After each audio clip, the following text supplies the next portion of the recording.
Perkenalkan, nama saya Bagas Mulya Sotaru Turbang Manalu. Saya merupakan peserta Latsar CPNS golongan 2, angkatan 20 dari kelompok 1. Dan kali ini saya akan menjelaskan penerapan nilai dasar ASN yaitu loyal terhadap pelaksanaan tugas saya sebagai seorang penjaga tahanan.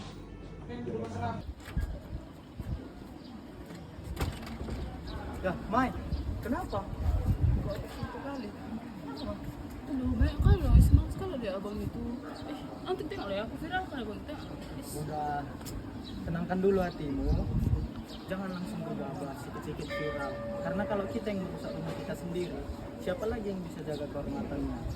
Jadi, saranku, selesaikan di dalam. Jangan biarkan orang luar menertawakan instansi kita, oke?